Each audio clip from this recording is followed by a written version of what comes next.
갈라디아서 5장 16절부터 23절의 말씀입니다. 오늘 하나님께서 저희에게 주시는 은혜의 말씀은 갈라디아서 5장 16절부터 23절의 말씀입니다.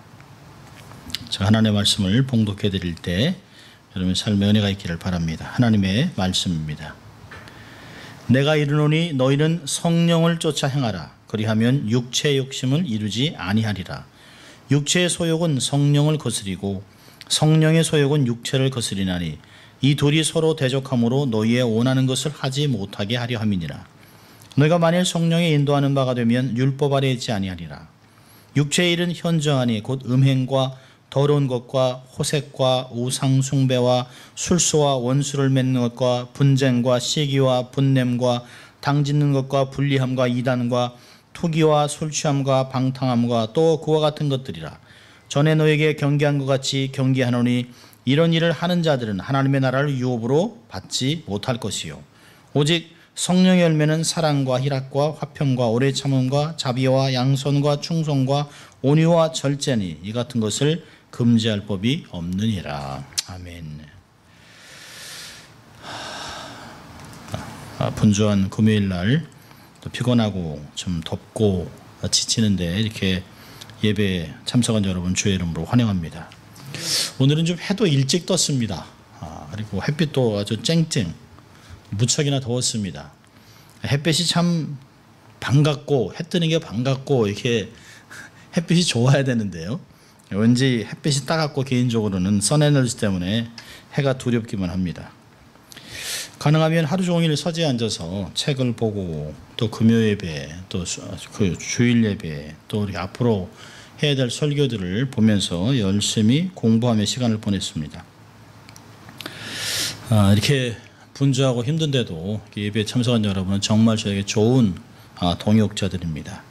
오늘도 주의 말씀으로 큰 은혜 주실 줄 믿습니다.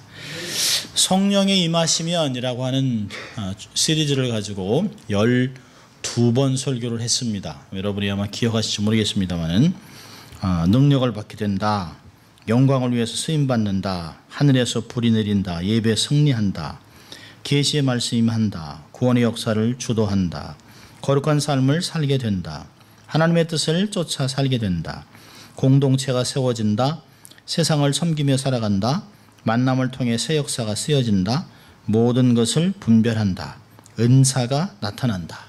이렇게 12가지를 봤습니다. 오늘은 좀 정리하면서 하고자 했던 좀 이게 마지막 부분에 아직도 한 2가지를 더 해야 됩니다만은 마지막 부분인데요. 열매를 맺는다라고 하는 것입니다. 우리의 삶에 성령이 임하면 나타나는 여러 가지 모습이 있습니다만은 정말 하나님이 궁극적으로 우리에게 원하시는 것 있다면 열매를 맺는 것입니다.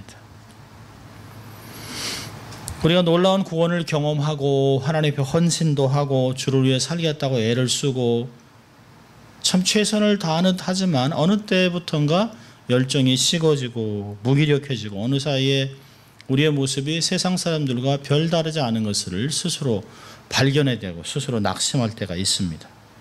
야, 올해는 정말 성경을 몇 번 읽어야지 이렇게 결심을 하고 다짐을 하고 옆에 있는 사람들에게도 이 몇 번 읽자 라고 했지만 한 달이 채 못 가면서 삶이 그냥 이렇게 흐지부지해진 것들을 발견합니다.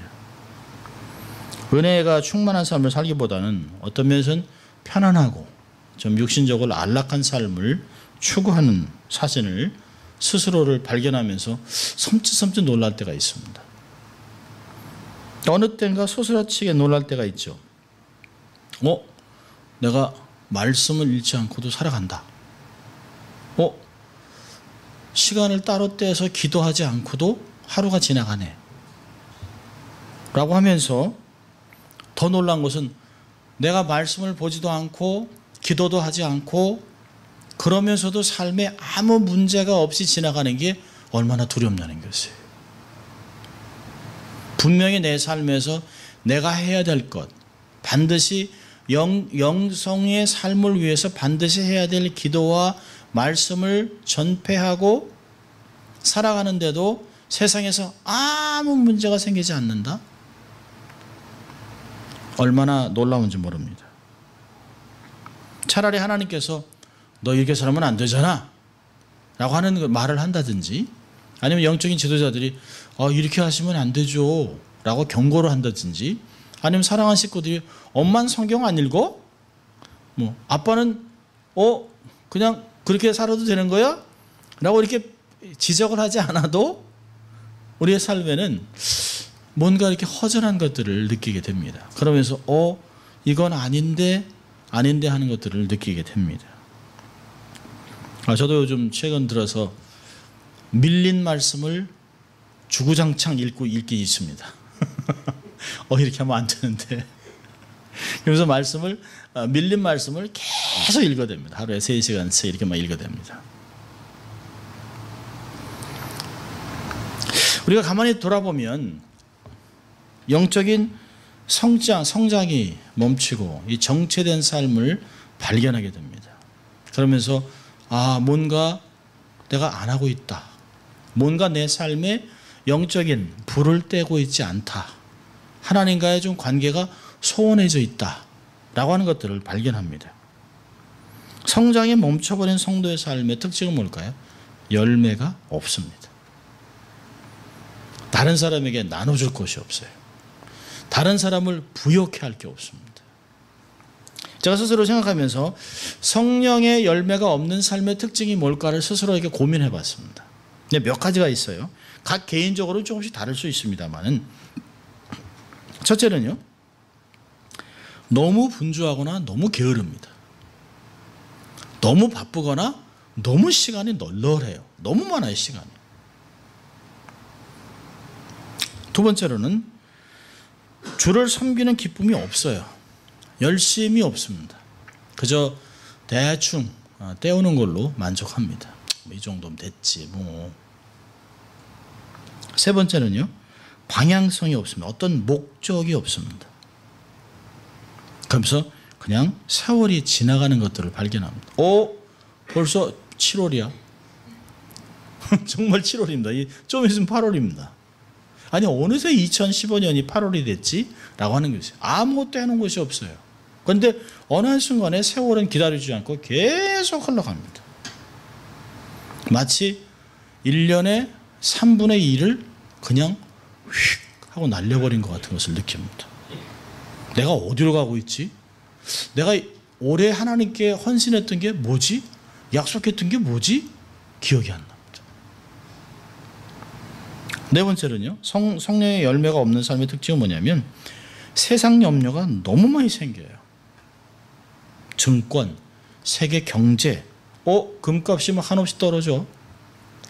뭐라고 하는 거예요? 그 다음에 그리스가 저렇게 하면 IMF가 저렇게 되면 어떻게 되는 거지? 또 요즘은 그럽니다. 한국이 일본이 겪었던 정말 20년, 소리 없는 20년의 침체로 들어갈 것이다 라고 하는 그런 걸 하면서 걱정이 얼마나 많은지 몰라요. 사실 그건 우리가 걱정할 일이 아니거든요. 우리가 걱정할 일은 왜 가스비가 4불 50전이라는 거예요. 아리조나는 2불 40전인데 왜 여기는 4불 50전이라는 거예요. 그런 것들입니다. 또 다섯 번째는요, 옛 모습이 자꾸 되살아납니다. 쉽게 화를 내고 쉽게 다투고 짜증내고 귀찮아하고 목소리를 내고 불평, 원망, 비판, 조소, 냉소적인 반응들을 해갑니다.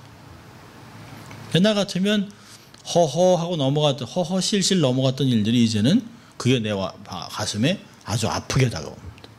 그리고 어느 한순간에 각을 세워서 다른 사람들에게 보복하려고 하는 생각들을 갖고 있습니다. 표현만 못할 뿐이지 우리 삶에 그런 것들이 있습니다. 여섯 번째는요, 예배에 감격이 없습니다. 기계적으로 의무적으로 참석하고 있지 않는 것. 일곱 번째는요, 말씀이 잘 기억나지 않습니다. 그리고 기도가 잘 안 돼요. 기도를 하려면 버벅대고, 기도하려면 뭔가 자꾸 생각을 해야 되고, 큐티나 기도 시간이 없이 휙휙 지나갑니다. 근데 하나님 앞에 죄송한 마음이 없어요. 옛날 같으면 이게 말씀이 기억나고 들었던 말씀, 묵상했던 말씀, 암송했던 말씀, 또 이렇게 은혜 받았던 말씀들이 삶에서 새록새록 깨달아지고 아 맞다 아멘 이라고 했던 것이 이제는 그런 것이 떠오르지 않습니다. 이런 것보다 더 많이 있을 수 있습니다. 개인적으로는 느낌이 다를 수 있습니다. 적어도 예배의 즐거움이나 말씀의 깊이로 인한 감동이나 찬송을 부르면서 살아가는 삶에 뭔가 자꾸 부족하고 허전함을 느끼게 되는 건 뭘까요? 아르게아스. 삶의 어떤 원동력이 힘을 잃어버리는 것입니다. 내 삶으로 하여금 주를 위해 달려갈 수 있게 하는 그런 가스가 새나가고 있습니다. 부족합니다. 우리 게이지에 영적인 게이지에 노란불이 들어오기 시작합니다. 성령으로 풀탱크가 되어 있어야 될 것이 점점 떨어지면서 4분의 1도 안 돼서 지금 라이트이 블링크 하고 있는지도 몰라요. 근데 우리의 삶에서 그걸 보면 가스를 놓아야지, 내가 다시 기도해야지, 말씀을 봐야지, 내가 말씀으로 돌아가야지 라고 하는 마음과 결심이 생겨야 되는 불구하고 이렇게 가다 수면 늦지? 라고 하는 상태로 갈 수 있다는 것이죠. 나의 삶을 위해서 주위의 사람들이 더 이상 기쁨과 즐거움이나 은혜를 경험하지 못합니다. 그러니까 삶에 열매가 없기 때문에 나눌 여유도 없어요. 어느 한순간에 자꾸 집착을 합니다. 집착을. 여러분, 하나님이 우리를 향해 하시는 의도는 뭘까요? 하나님의 의도는 우리의 영적인 생활에서 성숙해지고 성장과 성숙을 통해서 열매를 맺어가는 것입니다. 여러분, 성숙은 성장과 달라요. 성장은 성숙을 위한 과정입니다. 그래서 성장하는 동안 성장통이 있을 수 있어요. 성장하면서는 실수할 수 있어요. 성장하면서는 얼마든지 잘못될 수도 있어요. 그러나 하나님이 원하는 것은 성장을 넘어서 성숙해지는 것입니다. 성숙의 결과가 뭘까요? 열매입니다. 열매. 그러니까 신앙의 목표는 성장이 아닙니다. 성장은 신앙의 목표를 향한 과정일 뿐입니다. 신앙의 목표는 열매입니다. 그게 주님의 계획입니다. 요한복음 15장 16절을 보면 이런 말씀이 있어요. 너희가 나를 택한 것이 아니요 내가 너희를 택하여 세웠나니 이는 너희로 가서 과실을 맺게 하고 또 너의 과실이 항상 있게 하여 내 이름으로 아버지께 무엇을 구하든지 다 받게 하려 함이니라. 과실을 항상 맺게 하는 것입니다.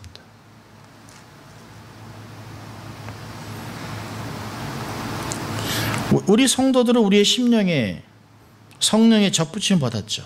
그래서 타락한 본성을 이기고 하나님의 성품을 받아서 그걸 통해서 양분을 얻고 열매를 맺어가는 삶을 살아가는 것입니다.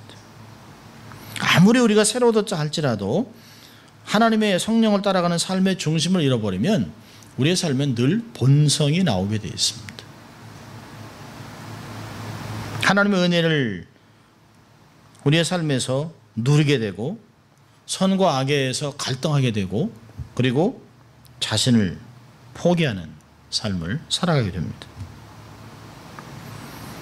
우리가 성령 받은 것을 만족하고 살아가는 것이 아니라 더 나아가서 성령 충만을 유지하고 그것을 더 나아가서 성령의 열매를 맺는 삶을 살아내야 합니다. 성령 받은 것으로 우리의 삶이 계속 유지되는 것이 아니에요.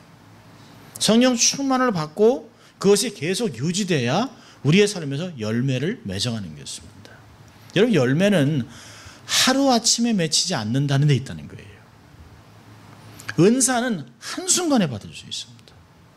그런데 은사가 뛰어나도 은사가 탁월해도 성품이 못 받치는 사람들이 있습니다. 이게 결국은 어떻게 돼요? 이단이 되는 것이에요. 그래서 결국은 하나님의 영광을 가리는 것이에요. 그게 기가 막힌 은사와 기가 막힌 능력을 받았음에도 불구하고 열매를 맺지 못합니다. 마치 칼을 갖고 있어서 칼로 사람을 치유하는 것이 아니라 사람을 죽이고 난도질하는 것이에요.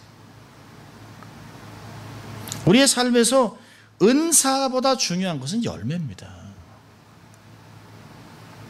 개인적으로 은사 충만한 건 너무 좋죠. 그러나 그 은사가 하나님의 은사가 되게 하고 하나님의 영광을 드러내기 위해서는 내 삶의 열매가 풍성할 때 성령의 충만함으로 그 능력이 성품 안에 쌓여질 때 은사가 기가 막히게 나타나는 것을 볼 수 있어요. 자, 오늘 본문을 보면 우리가 너무 잘 아는 대로 22절, 23절에 성령의 열매는 이렇게 하고 9가지 열매를 쫙 기록합니다. 그러면서 이런 것을 금할 것이 없다.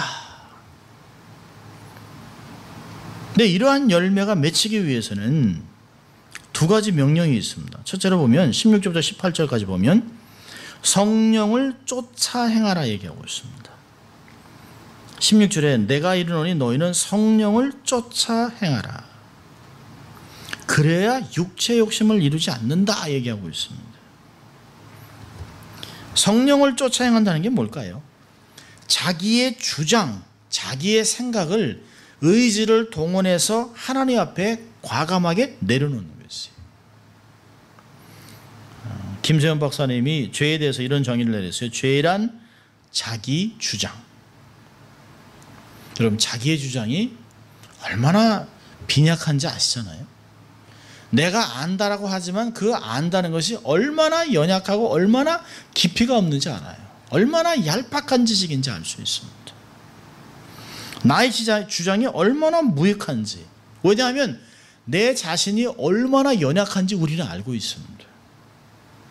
여러분, 우리가 확실히 내가 이렇게 해야 되겠다라고 했는데도 어떤 이야기를 듣거나 뭘 들으면 또 보면 느끼면 우리 주장을 바꿉니다. 환경에 너무 쉽게 우리가 좌우됩니다. 보고 들은 것 때문에 판단이 쉽게 흐려지고 오해하고 실수하고 또 급하게 결정 내린 것 때문에 잘못 내린 것 때문에 우리는 얼마나 힘든 결과를 경험하는지 모릅니다. 다 이렇게 하겠다고 결정을 했다가도 어떤 소리를 들으면 어떤 걸 보게 되면 이거 아닌가 보지? 라고 결정을 번복합니다. 그게 바로 나입니다. 조속으로 변하죠. 하루에도 마음은 수십 번, 수백 번씩 변합니다. 내가 내 마음을 다진다고 하더라도 내 마음을 누가 알겠습니까? 누가 사람의 마음을 알리요? 세상에 어떤 것보다 더 부패한 것이 사람의 마음이라고 그랬습니다. 우리의 마음은 처음부터 악한 것을 생각합니다. 아담과 이브가 타락한 후에 우리는 본질적으로 선한 것을 생각할 수가 없습니다. 성령님이 우리의 삶을 주장하기 전에는, 우리의 삶을 100% 성령님께 드리기 전에는 우리는 한순간도 선하고 올바르고 거룩한 생각을 해낼 수가 없습니다. 우리의 판단력은 얼마나 부족하고 어린지 모릅니다. 사단이 광명의 천사로 다가오는 것을 분별하지 못해요. 얼마나 똑똑하고 얼마나 정말 잘 나가고 얼마나 공부를 많이 한 사람들이, 그렇게도 공부를 많이 한 사람들이 이단에 휙휙 넘어집니다. 우리가 들으면 전혀 그렇지도 않은데 미호경에 빠져서 이단에 빠지고 가정이 파탄나고 모든 삶이 망가지는 것을 너무 많이 보았습니다. 하나님이 우리의 삶을 향해서 다가오시는 것도 우리는 오해합니다. 하나님 우리를 사랑해서 징계하는 것도 하나님이 나를 미워하는 것이라, 나를 싫어하는 것이라라고 우리는 오해하고 살아갑니다. 하나님의 변장된 축복을 가져와도 우리는 거부해요. 이사야 59장에서도 그랬습니다. 하나님, 우리의 교만이 하나님의 좋은 것들을 다 막아요. 우리의 죄가 하나님의 것들을 다 막아버렸습니다. 하나님의 것을 알 수가 없습니다.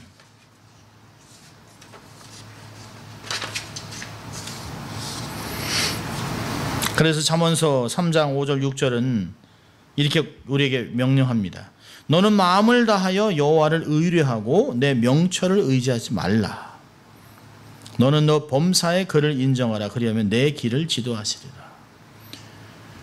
사람에게 자기의 발걸음을 주장할 수 있는 그런 권세가 없습니다. 우리는 내 명철을 절대로 의지하면 안 돼요. 세상에서 변하지 않는 불변의 하나님의 말씀, 변하지 않는 하나님의 성품을 우리는 믿어야 합니다. 고린도전서 2장 10절에서는 12절에서는 이렇게 말씀합니다. 오직 하나님이 성령으로 이것을 우리에게 보이셨으니 성령은 모든 것 곧 하나님의 깊은 것이라도 통달하시느니라.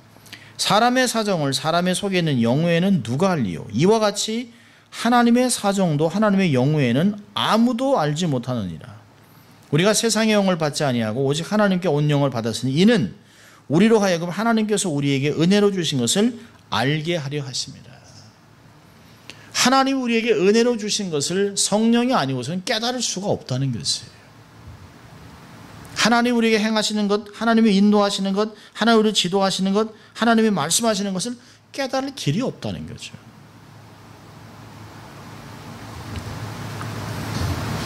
성령을 쫓아 행하라는 말이 뭘까요? 성령을 쫓아 행하라는 것은 성령의 감동을 받아 인도를 받으라고 하는 말보다 사실은 조금 더 나가면 말씀을 쫓아가라는 것이에요. 말씀을 쫓아가라. 성령의 감동을 따라가는 것이기도 하지만 더 중요한 것은 말씀을 쫓아 행하는 것이에요. 우리는 가끔 성령의 감동을 받았다라고 해서 하나님이 내게 말씀하셨다라고 이야기합니다. 제가 소개했던 선교단체도 그 내용이 굉장히 강했던 선교단체이기 때문에 하나님이 우리에게 이런 감동을 주셨다라고 합니다. 그러나 문제는 거기에 있다는 것이에요. 하나님이 내게 말씀하셨지만 하나님이 때를 말씀하지 않을 때가 많이 있습니다. 아브라함에게 얘기했습니다. 너는 본토 친척 아비 집을 떠나라. 내가 너를 열국의 아비로 삼겠다. 하늘의 별과 같이 많은 자식을 주겠다라고 하지만 때는 말하지 않았습니다. 그는 평생 하나님의 말씀에 순복하고 삶을 살았지만 그가 얻은 것은 막벨라굴 하나, 땅 하나 얻었습니다. 자기의 아내의 시신을 묻을 수 있는 작은 땅도 사서 그게 자기의 소유가 되었습니다. 자식은요, 아내를 통해서 낳은 아들 하나, 또 두 번째 아들을 통해서 낳은 아들 5, 그리고 또 하나 이스마엘이 있습니다. 그러나 그것이 하늘의 별과 같이 많을 것이라는 말씀은 아닙니다. 우리가 늘 생각하는 것은 하나님이 내게 이러한 감동을 주셨지만 그것이 정말 하나님의 말씀대로 그렇게 말씀하냐는 것이에요. 환경은 내게 그렇게 말씀을 하고 있냐는 것이에요. 주위에 많은 사람들이 거기에 동의를 하고 있냐는 것이에요. 영적인 지도자가 그에 대해서 컨펌을 확인을 해주냐는 것이에요. 우리 하나님께서 우리에게 말씀하셨다, 내게 감동을 주셨다라고 하지만 주위의 모든 것을 다 배제하고 내 감정을 따라가는 것이 얼마나 많은지 모릅니다. 여러분, 우리의 감정이 그렇게 정확합니까? 아니요, 그렇지 않습니다. 하나님이 내게 이렇게 말씀하셨다라고 하지만 우리는 기다리지 못합니다. 우리는 환경이 우리에게 말씀할 때까지 기다리지 않습니다. 하나님의 말씀을 찾아서 하나님이 정말 내게 여기 있으라고 하는지, 여기에서 떠나라고 하는지, 여기서 지체하라고 하는지, 무엇을 하라고 하는지 말씀을 찾아 우리의 삶에서 내게 정말 확인을 하려고 하는 그런 여유를 갖지 않습니다. 우리는 얼마나 분주한지 모릅니다. 그저 속히 내가 원하는 방식으로 하나님의 말씀이라고 하는 포장 안에서 삶을 움직이고 싶은 것입니다. 성령을 쫓아 행함이 무슨 마음속에 일어나는 감정을 쫓아 행하는 것으로 여기면 안 돼요. 내 개인적으로는 은혜가 될지 모르지만 공동체는 아픔이 될 수 있습니다. 얼마나 위험할 수 있는지 모릅니다. 얼마나 무책임한지 모릅니다. 저도 오랫동안 사역을 하면서 하나님이 내게 이렇게 말씀하셨다라고 주장해놓고 공동체가 그것 때문에 몸살을 앓은 것들을 생각해 봤습니다. 그럴 수 있겠구나. 하나님이 내게 이렇게 말씀하셨다면 이것이 정말 덕을 세우기 위해서 하나님의 공동체에게 다 얘기할 때까지 우리는 인내할 필요가 있겠다는 생각들을 해봅니다. 정말 이것이 성령께서 내게 주신 생각일 것인가? 아니면 내 욕망으로 나오는 생각일까? 정말 하나님이 내게 강권적으로 말씀하시는 것인가? 하나님이 제게 말씀하셨다라면 우리 가족에게도, 우리의 공동체에게도, 주위의 많은 사람들에게도 동일한 말씀을 하시지 않을까? 저는 성경이 그렇게 한다고 생각합니다. 지금까지 20몇 년 동안 목회를 하면서 목회자들이 스스로 생각하는 거죠. 하나님이 말씀하셨습니다. 하나님의 비전입니다. 이런 것들을 짓는 것, 이런 것을 해나가는 것이 하나님의 뜻입니다라고 하는 말씀 안에 얼마나 자기의 욕망을 펼쳐나갔는지 모릅니다. 성령께서 주시는 불현듯 어떤 생각이 떠오를 때 이게 성령께서 주시는 생각인가? 이게 따라가고 기도하기보다는 이것이 정말 하나님부터 온 것인가를 스스로 말씀으로 확인하고 인내하고 기도하고 확인할 필요가 있습니다. 오히려 성경 말씀을 철저하게 따라가는 것이 성령을 쫓아 행하는 것입니다. 두 번째로 우리의 삶에 정말 많은 열매를 거두려면 둘째로 육신의 소욕을 따르지 말아야 합니다. 17절에 보니까 육체의 소욕은 성령을 거스린다. 서로 싸운다는 거죠. 반대된다는 거죠. 여기서 얘기하는 육체는 육신을 이야기하는 것이 아닙니다. 이 땅에 있는 하나님을 대적한 거룩한 성격이 아닌 인본적인 인간적인 생각들을 이야기합니다. 여러분 19절을 보면 육체의 일은 현저하다라고 얘기하면서 19절, 20절, 21절에 육체의 일은 대략 4가지로 축약이 됩니다. 첫째로 보면 19절을 보면 육체의 일은 현저한 음행과 더러운 것과 호색과 음행입니다. 음란한 것입니다. 내 육신의 정욕에 따르는 것들이에요. 두 번째는요. 20절에 우상숭배입니다. 우상숭배, 이 술수는 점치는 것이에요. 점치는 것. 그 다음에 세 번째로는 싸움, 분열, 원수를 맺는 것, 분쟁, 시기, 분냄, 당짓는 것, 불리함과 이단과 투기, 다 싸움입니다. 네 번째는요, 21절에 술취함입니다. 술취함과 방탕함. 그러니까 육체의 일은 현저하게 4가지로 이렇게 축약됐습니다. 음행, 우상숭배, 싸움, 술취함. 이 나와 있는 이 17가지 이 내용들은 다 육신의 일들입니다. 하나님이 이 어떤 일을 통해서도 영광을 거둘 수 없습니다. 이 안에는 한 가지도 선한 것이 없어요. 한 가지도 거룩한 것이 없습니다. 한 가지도 성령님이 우리에게 하나 되게 한 것을 힘써 지키게 하는데 유익한 것이 하나도 없습니다.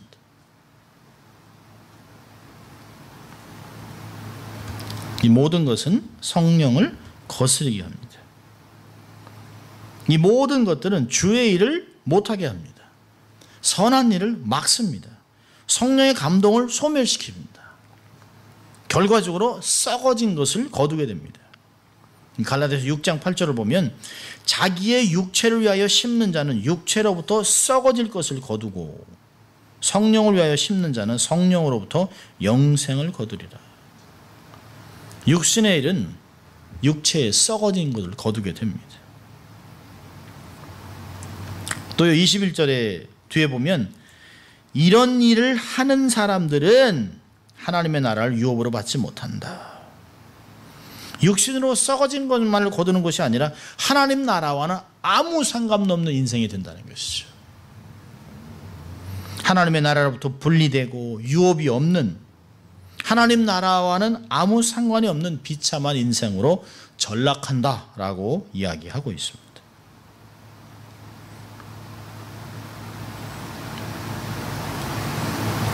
우리가 성령의 열매를 맺기 위해서는 성령을 쫓아 행하는 적극적인 삶도 필요하지만 소극적으로 우리가 절대로 하지 말아야 될 영역들이 많다는 것이에요.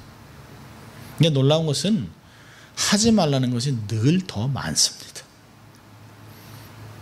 우리가 어린 자녀들을 키우다 보면 뭐 해라 하기보다는 하지 말아라 말을 평생 얼마나 많이 하는지 몰라요. 왜 그럴까요? 인간의 본분이 악한 것을 좋아하기 때문입니다. 우리의 본분이, 우리의 원래 본심이 하나님의 것을 좋아하지 않는다는 것이에요. 나를 기쁘게 하고 내 육신을 즐겁게 하고 다른 사람을 해쳐가면서라도 내가 이득을 얻기 원하는 아주 셀피시한 마음들이 우리 안에 있습니다. 어린아이들 보세요. 좀 어린아이 지금 6개월 7개월밖에 안 된 아이인데도 그 아이가 옆에 있는 아기의 패스파이를 뺏어가지고 자기 입에 넣습니다. 옆에 있는 애를 찌르고 막 그럽니다. 아이가 더 사랑받는 것 같으면 안 좋아합니다. 최근에 나온 조그만 동영상을 보니까 아이가 한 8개월 된 것 같아요. 근데 그 엄마가 이 개를 이렇게 막 이뻐하니까 그 8개월 아이가 가서 개를 밀어요. 개가 싫다 이거죠. 자기가 엄마 앞에 서가지고 개를 밉니다. 자기가 모든 사람의 사랑을 받아야 되는 존재가 돼야 된다는 것이에요. 얼마나 자기가 세상의 중심이 되고자 싶어하는 게 어린아이부터 있습니다. 그래서 육체의 일은 따르면 안 됩니다. 성령의 소욕은 육체를 거스립니다. 서로 대적함으로 너희 원하는 것을 하지 못하게 한다라고 얘기하고 있습니다. 육체의 소욕이 뭘까요? 이 안에 있는 디자이어, 욕망입니다. 욕망. 자기의 육신을, 자기의 마음을, 자기의 내면을 기쁘게 하고 싶은 욕망입니다. 쉽게 얘기하면 본성을 거스리라는 것이에요. 성령으로 통제함을 받으면서 본성을 다스리라는 것이죠. 골로새서 3장 5절은 뭐라고 얘기했냐면, 자, 읽어드립니다. 골로새서 3장 5절입니다. 그러므로 땅에 있는 지체를 죽이라. 곧 음란과 부정과 사욕과 악한 정욕과 탐심이니 탐심은 우상 숭배니라. 땅에 있는 지체를 여기서는 현재 진행이 지속적으로 죽이라는 거예요. 오늘 죽인 것으로 끝나는 것이 아니에요. 내 삶에서 음란, 부정, 사욕, 악한 정욕, 탐심이 생길 때마다 계속 사로잡아 죽이라는 것이에요. 얼마나 처절한 싸움이겠습니까? 히브리서 12장 4절에서는 너희가 아직도 죄 가운데 있는 것은 죄와 싸우기, 피 흘리기까지 싸우지 않기 때문에, 대가를 지불하지 않기 때문에 우리의 삶에서 육신의 정욕이 불긋불긋 일어난다는 것이에요. 피 흘리기까지 싸워라. 여기서는 너의 지체를 죽이라고, 땅에 있는 지체를 죽이라고 얘기하고 있습니다.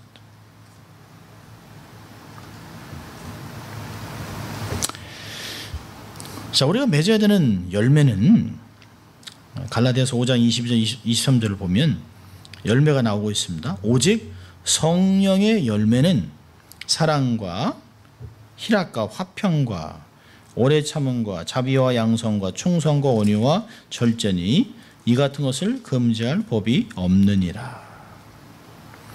바울은 사실은 성령의 열매를 9가지로 얘기하지만 원래 본문을 보면 단수입니다. 성령의 열매들이 아니에요. 성령의 열매입니다. 패키지 안에 9개가 들어있는 것이에요. 이 얘기는 뭘까요? 이것은 한꺼번에 같이 맺히는 거라는 것이에요.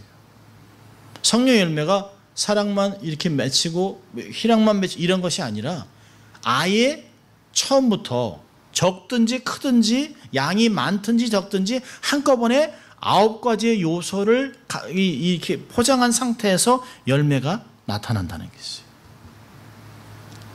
묵상하면서 이 열매가 크든지 적든지 이 열매 안에는 9가지가 들어있다라고 하는 것입니다. 모두가 성령의 지배 아래 살아가는 성도들에게 발견되어야 될, 반드시 나타날 9가지의 요소들입니다. 9가지의 모습들입니다. 이걸 얘기한다면 사실은 이 열매는 우리가 맺어가는 것이 아니에요. 우리가 성령님께 우리의 삶을 양도해드리고 그분께 우리의 왕되심을 선언하고 그분께 우리의 왕관을 내드리면 성령님께서 우리의 삶을 통해서 그분의 형상을 회복하는 것이 이 성령의 열매라는 것입니다. 우리 안에서 우리가 하나님께 얼마나 많이 더 양도해드리고 얼마나 많은 것을 그분께 맡기고 신뢰했을까에 따라 우리의 삶에 그분의 열매가 점점 더 크게, 많게, 넓게, 그러나 그 열매 안에는 모두 다 9가지의 요소가 다 들어있다는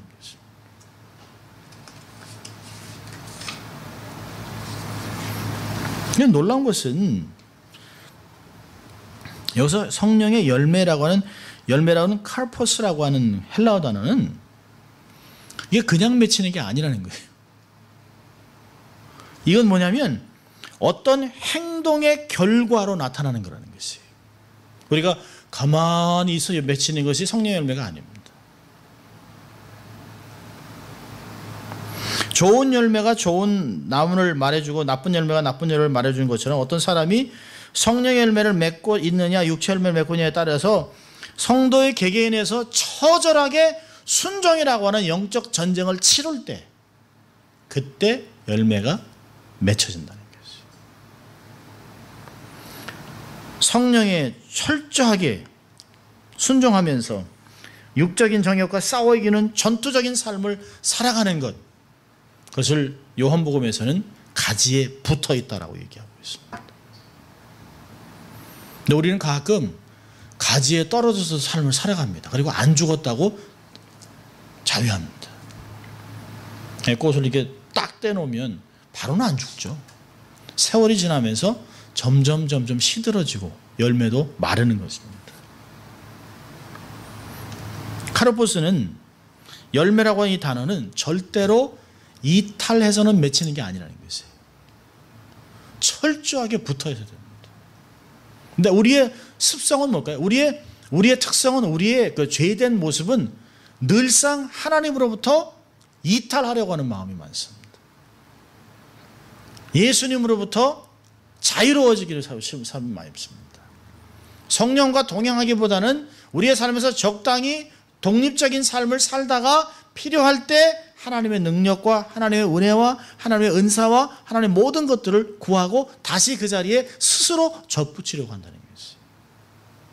그런데 이 맺히는 성령의 열매는 그렇게 해서는 맺히지 않는다는 것이죠.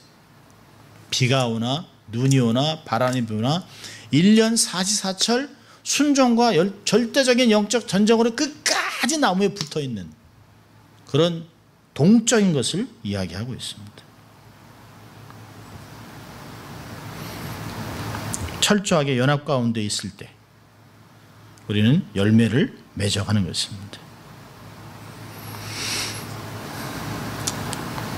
또 다시 말한다면 우리가 맺는 것이 아니라 우리 안에서 그리스도가 우리의 삶을 통해서 그분의 원하시는 대로 열매를 맺어간다는 것입니다. 이 성령의 열매를 보면 사랑, 희락, 화평, 오래 참음, 자비, 양성, 충성, 온유, 절제라고 하는 이 열매는 어떤 모습일까요? 철저하게 성품입니다. 성령의 열매는 성품의 열매입니다. 근데 성경에 나와 있는 모든 열매는 두 가지 모습으로 나타나요. 하나는 성품과 하나는 관계의 열매입니다. 자, 두 가지를 성경 구절을 두 가지를 더 보려고 하는데요. 자, 에베소서 5장 8절과 9절입니다. 우리가 에베소 강의 때 들었는데요.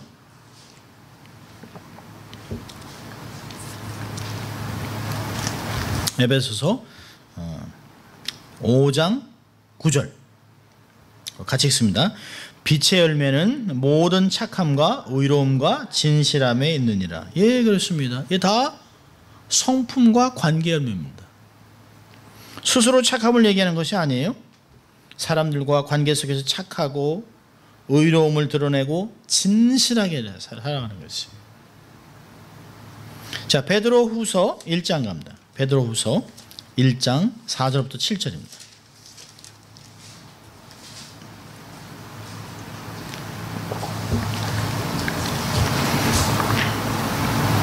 찍습니다.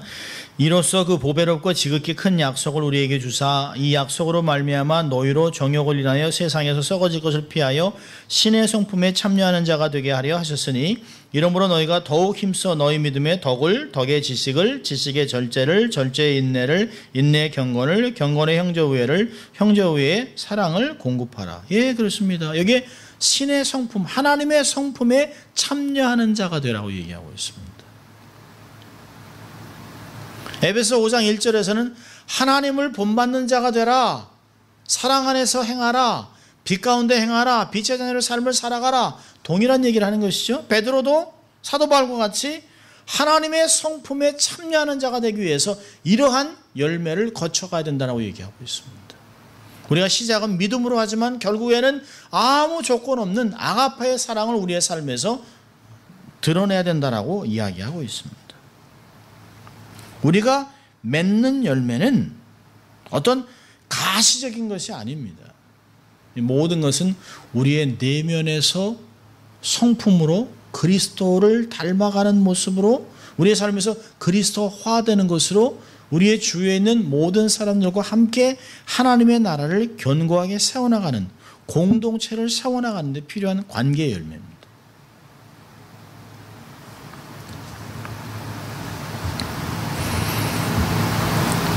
능력받는 것도 중요합니다.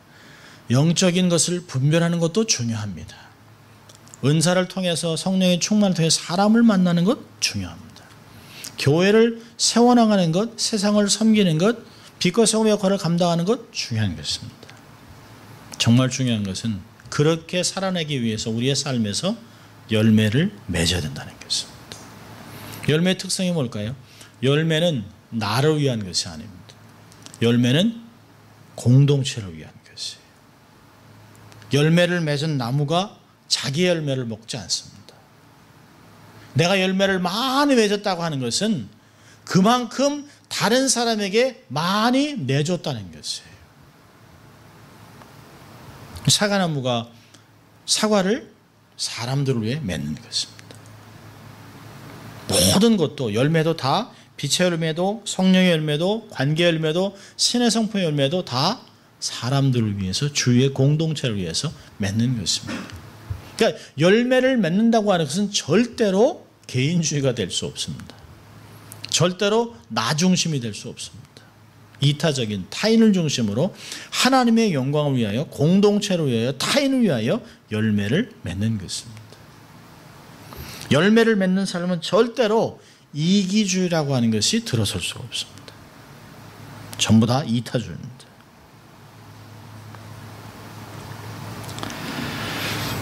자, 두 가지를 교훈하려고 합니다. 첫째로 열매는 하나님이 기뻐하는 것이라는 것이에요. 하나님이 우리의 삶을 통해 보기 원하는 것이 열매입니다. 요한복음 15장 8절에 그랬습니다. 너희가 과실을 많이 맺으면 내 아버지께서 영광을 받을 것이요 너희가 내 제자가 되리라. 제자라면 하나님께 영광을 돌려야 합니다. 하나님께 영광을 돌리려면 반드시 열매를 맺어야 합니다. 무화과 나무의 저주를 우리는 기억할 것입니다. 열매가 맺혔겠으니 하고 갔을 때 꽃만 무성한, 잎사귀만 무성한 열매가 없는 나무를 주님은 저주하셨습니다. 그리고 열매가 없는 나무를 뿌리채 찍어냈다고 성경은 이야기하고 있습니다. 우리가 아직도 열매를 풍성히 맺지 못하고 있음에도 불구하고 우리가 살아가는 것은 주님이 우리를 위하여 대신 중보기도 하면서 주님이 말씀하시는 거죠. 한 해만 더 기다려 주십시오. 내가 거름을 주고 물을 주고 훨씬 더 많은 것을 해서 열매를 맺도록 하겠다라고 주님이 우리를 위하여 지금까지도 중보기도 하고 계시기 때문인 것입니다. 마태복음 7장 20절에 그의 열매로 그들을 알리라. 나무는 열매로 아는 것입니다. 우리의 모습에서 어떠한 열매를 맺어가고 있느냐가 따라서 우리는 우리의 신분을 드러내고 있는 것입니다. 여러분, 주님이 찾으신 것은 성장, 거창한 것이 아닙니다. 내면의 성숙으로 맺혀지는 그런 열매임을 잊지 말아야 합니다. 큰 소리 내지 않지만 그래도 은은하게 사람들에게 덕을 끼칠 수 있는, 큰 소리로 어떤 일을 벌리지 않아도, 아무것도 하지 않아도 사람들을 품을 수 있는 넉넉함, 그런 것이 성품의 열매인 것입니다. 자, 두 번째로는요, 열매는 관계를 통해서만 맺힙니다. 그리스도께 붙어있고 철저한 순종이 있을 때만 열매를 맺을 수 있습니다. 요한복음 15장 4절과 5절에서는 내 안에 거하라 나도 너희 안에 거하리라. 가지가 포도나무에 붙어있지 아니하면 절로 과실을 맺을 수 없음같이 너희도 내 안에 있지 아니하면 그러하리라. 나는 포도나무여 너희는 가지니 저가 내 안에 내가 저 안에 있으면 이 사람은 과실을 많이 맺나니 나를 떠나서는 너희가 아무것도 할 수 없습니다. 우리 힘으로 맺을 수 있는 것은 아무것도 없습니다. 하나님과의 친밀함을 누렸던 에녹과 같이 평생을 하나님과 동행했던 그런 친밀함을 누리는 것이 우리에게는 정말 필요한 것입니다. 우리가 어떤 것을 행하기 전에, 어떤 액티비티를 하기 전에, 어떤 프로젝트를 하기 전에 정말 중요한 것은 내가 주 안에 거하고 있는가, 나의 뿌리는 주님에게 내리고 있는가, 내 삶은 주님 중심에 있는가, 내 삶은 주님의 그 말씀 중심에 뿌리를 내리고 있는가. 골로새서는 얘기하고 있습니다. 뿌리를 깊게 내리고 견고하게 서라라고 우리에게 이야기하고 있습니다. 정말 중요한 것은 신분입니다. 나는 누구인가? 무엇을 했느냐가 중요한 것이 아니죠. 나는 정말 누구인가? 나는 정말 어떤 사람인가? 나는 정말 하나님의 자녀인가? 나는 정말 하나님께 붙어 있는가? 난 정말 주님의 가지인가를 생각하며 살아야 합니다. 그렇다면 그 관계를 통해서 양분을 얻고, 그 관계를 통해서 꿈이 펼쳐지고, 그 관계를 통해서 우리가 열매를 맺어낼 것입니다. 주님이 우리의 삶을 통해서 열매를 맺어낼 수 있도록 그분에게 맡기는 것이 필요합니다. 열매는 좋은 열매를 맺어야 합니다. 열매는 많이 맺어야 합니다. 열매는 때를 따라 맺어야 합니다. 열매는 주인이 원할 때 내놓을 수 있어야 합니다. 그 얘기는 열매는 우리의 마음대로, 우리의 주관대로, 우리의 계획대로 맺는 것이 아니라고 이야기하는 것입니다. 이 말씀을 생각하면서 정말 나는 정말 이런 열매를 맺어야겠다. 정말 하나님 내게 성령의 충만을 주셔서 한순간도 열매 없이 지나가지 않도록 주위에 있는 사람들을 부욕해 하고 교회를 건강하게 하고 하나님을 영원롭게 하는 그런 풍성한 열매를 맺어가는 우리가 될 수 있도록 기도하는 우리가 될 수 있기를 주의 이름으로 축원합니다. 기도하겠습니다. 하나님 아버지 감사합니다. 오늘도 저희들에게 성령을 맺어야 된다라고 권면하시는 주님, 그렇습니다. 우리 성령의 열매를 맺고 빛의 열매를 맺으며 하나님 관계 열매를 맺는 가운데서 우리의 공동체를 부욕하게 하시고 무엇보다 하나님을 기쁘시게 하고 하나님을 영화롭게 하는 저희들 될 수 있도록 하나님 축복하여 주시옵소서. 감사하고 예수님 이름으로 기도합니다. 아멘. 우리가 계속해서